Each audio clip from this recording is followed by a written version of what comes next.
Bonjour à tous. Prouver l'existence de Dieu, voilà un défi impossible à relever. D'ailleurs, on dit « je crois que Dieu existe ». Je sais que Dieu existe, mais je ne peux le démontrer, sinon par ce qu'il a fait dans ma vie, mais c'est très subjectif finalement. D'ailleurs, certains diront c'est le hasard, c'est un coup de chance. Alors la Bible a une réflexion aussi sur ce sujet. Dans le livre des psaumes, au psaume 14 et au verset 1, il est dit « L'insensé dit en son cœur, il n'y a point de Dieu ». Alors si l'insensé dit qu'il n'y a pas de Dieu, cela veut dire que celui qui a du sens dit que Dieu existe. Or si celui qui dit que Dieu n'existe pas est insensé, ça veut bien dire que Dieu existe.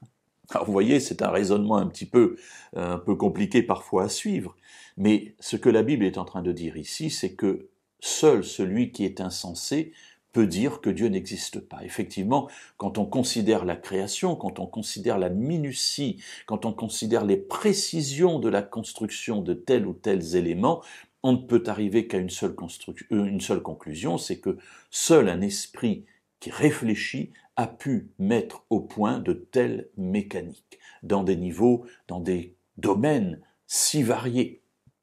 Donc, dire que Dieu n'existe pas, c'est être hors du sens, être insensé.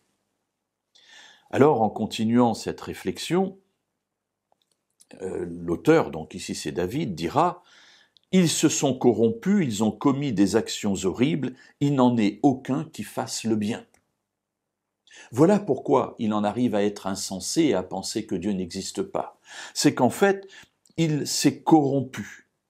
C'est-à-dire qu'on est parti d'un idéal, de quelque chose de parfait, on peut dire la création de Dieu en Éden avec Adam et Ève, et puis la corruption est arrivée, le péché est entré dans le monde, et peu à peu, l'homme s'est détourné de Dieu, n'a plus voulu le reconnaître comme étant son créateur.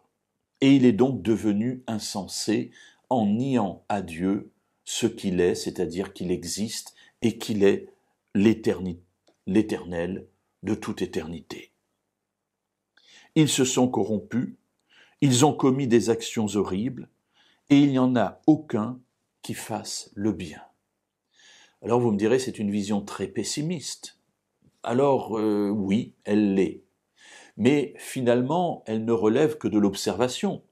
Quand on considère le monde qui nous entoure et quand parfois on regarde son propre cœur, on sait que dans notre propre cœur, nous ne sommes pas toujours remplis des meilleures pensées. Nos actes ne sont pas toujours le reflet de ce que Dieu voudrait de nous. Alors oui, cette nature qui est là, ancrée à l'intérieur de nous, et qui parfois se révèle et se réveille, montre bien que nous nous sommes corrompus, et que malheureusement l'idéal que Dieu avait pour nous est passé maintenant loin de la plupart de nos contemporains. Alors demain, nous verrons la suite de cette réflexion.